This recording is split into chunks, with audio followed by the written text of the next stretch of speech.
بسم اللہ الرحمن الرحیم۔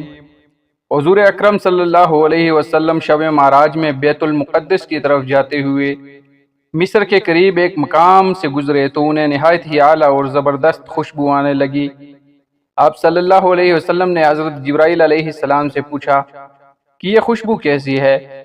جواب ملا کہ فرعون کی بیٹی کی باندھی مشاطہ اور اس کی اولاد کی قبر سے آ رہی ہے۔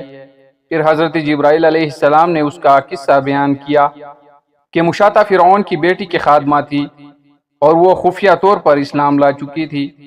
ایک دن فرعون کی لڑکی کو کنگھی کرتے ہوئے اس کے ہاتھ سے اتفاقاً کنگھی گر پڑی۔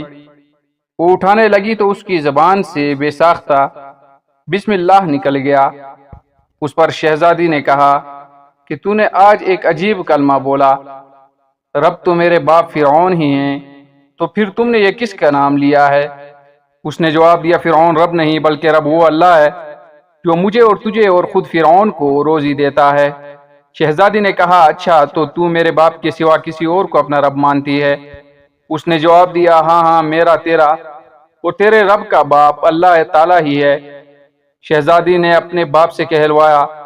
وہ سخت غضبناک ہوا اور اسی وقت اسے برسر دربار بلوا بھیجا اور کہا، کیا تو میرے سوا کسی اور کو اپنا رب مانتی ہے؟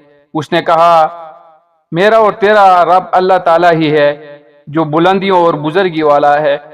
فرعون نے اسی وقت حکم دیا کہ تانبے کی جو گائے بنی ہوئی ہے اس کو خوب تپایا جائے اور جب بالکل آگ جیسی ہو جائے تو اس کے بچوں کو ایک ایک کر کے اس میں ڈال دیا جائے، آخر میں یہ خود اسے بھی اسی میں ڈال دیا جائے۔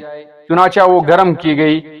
جب آگ جیسی ہو گئی تو حکم دیا کہ اس کے بچوں کو ایک ایک کر کے اس میں ڈالنا شروع کر دو۔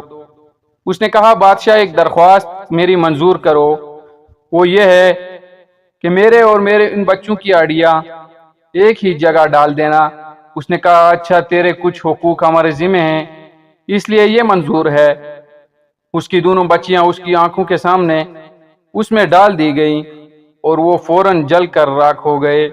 پھر سب سے چھوٹی کی باری آئی جو ماں کی چھاتی سے لگا ہوا دودھ ہی پی رہا تھا۔